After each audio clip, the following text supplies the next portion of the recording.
আসসালামু আলাইকুম ওয়া রাহমাতুল্লাহি ওয়া বারাকাতুহু। বিসমিল্লাহির রহমানির রহিম। নাহমাদুহু ওয়া নুসাল্লি আলা রাসূলিল কারীম।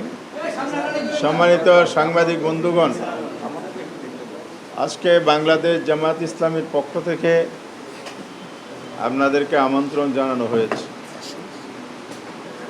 আপনারা জানেন সবাই,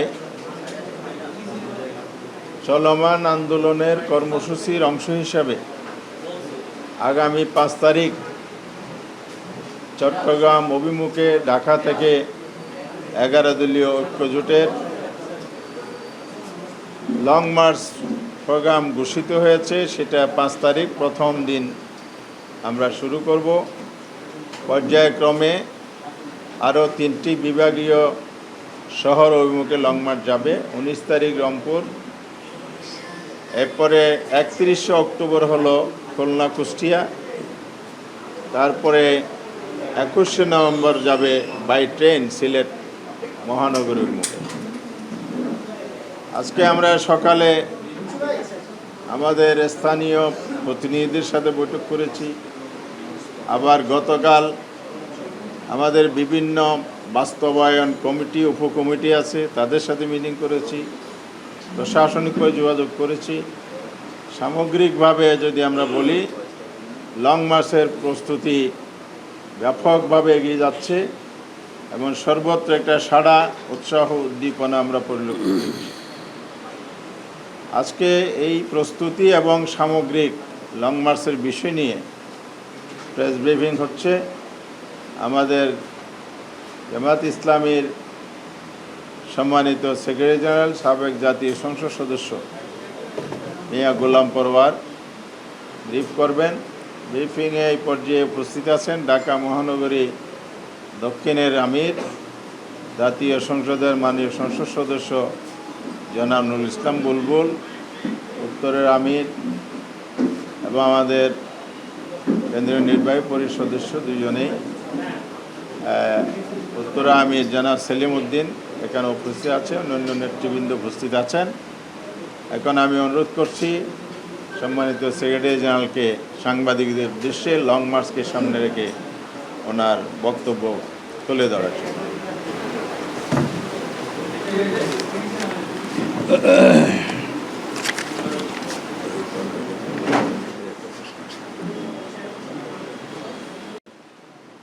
আসসালামু আলাইকুম ওয়া রাহমাতুল্লাহি ওয়া বারাকাতুহু। আলহামদুলিল্লাহি রাব্বিল আলামিন,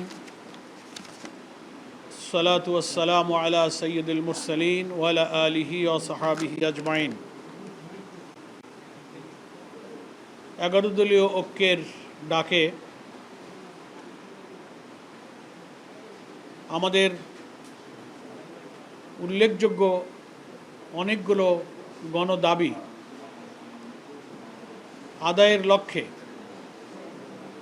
আমাদের 3 দফা কর্মসূচি, সভা সমাবেশ, বিক্ষোভ, জেলা উপজেলা মহানগরীতে গোল টেবিল, আলোচনা সভা, প্রচার প্রোপাগান্ডা, অনেক কর্মসূচি আমরা করেছি। 4র্থ রাউন্ডে এসে আমরা লং মার্চের কর্মসূচি 11 দলের পক্ষ থেকে ঘোষণা করা হয়েছিল। সেই লং মার্চের কর্মসূচি আগামী 5 সেপ্টেম্বর থেকে ইনশাল্লাহ শুরু হবে। আমরা আজকে প্রেস ব্রিফিং করছি এই লং মার্চ 11 দলীয় ঐক্যের, কিন্তু এটা বাস্তবায়নের জন্য জামাত ইসলামের যে প্রস্তুতি, দল হিসেবে 11 দলের শরিক দল হিসেবে জামাত ইসলামের প্রস্তুতি সম্পর্কে আপনাদেরকে আমরা জামাত নেতৃবৃন্দের পক্ষ থেকে, আমির জামাতের পক্ষ থেকে আমরা আপনাদেরকে অবগত করাবার জন্য আজকের এই প্রেস ব্রিফিংয়ের আমরা আয়োজন করেছি। বিভিন্ন সময় 11 দলের প্রেস ব্রিফিং হয়েছে, 11 দলীয় প্রস্তুতি আপনারা জেনেছেন। আগামীকাল আবার 11 দলের শীর্ষ নেতাদের মিটিংয়ে এসব বিষয় নিয়ে আবার আলোচনা হবে। 5 তারিখ পর্যন্ত দফায় দফায় নানান সময় আমরা আমাদের সিদ্ধান্তগুলো, প্রস্তুতিগুলো আপনাদেরকে ইনশাল্লাহ অবগত করব 11 দলীয়ভাবে। আজকে আমরা জামাত ইসলামীর কেন্দ্রীয় প্রস্তুতি সম্পর্কে আপনাদেরকে একটু আমরা অবহিত করছি।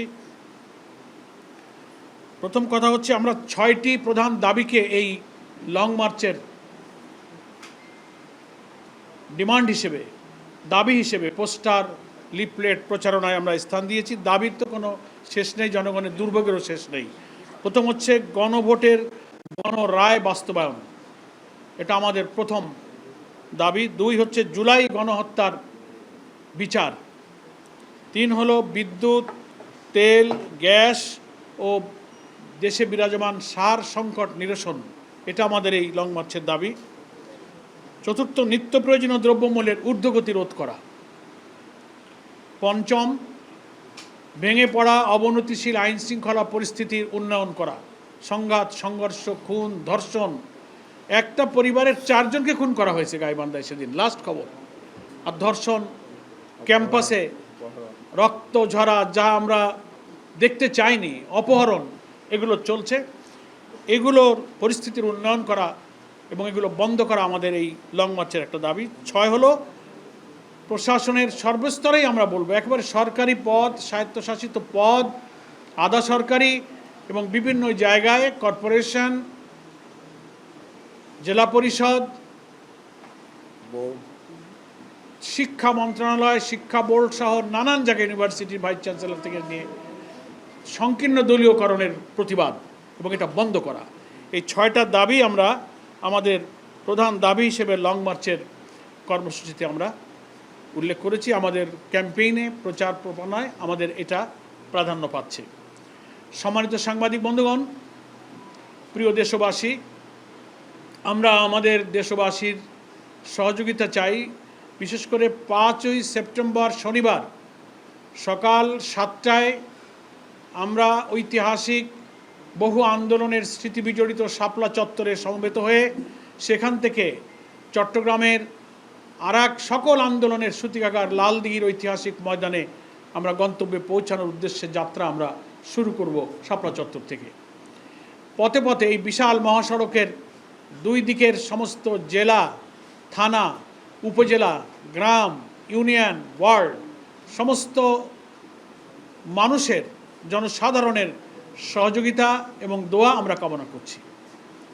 এবং আমাদের বহর যাত্রা করবে শাপলা চত্বর থেকে। পথে পথে যে জেলাগুলো আমরা অতিক্রম করব তার 9টি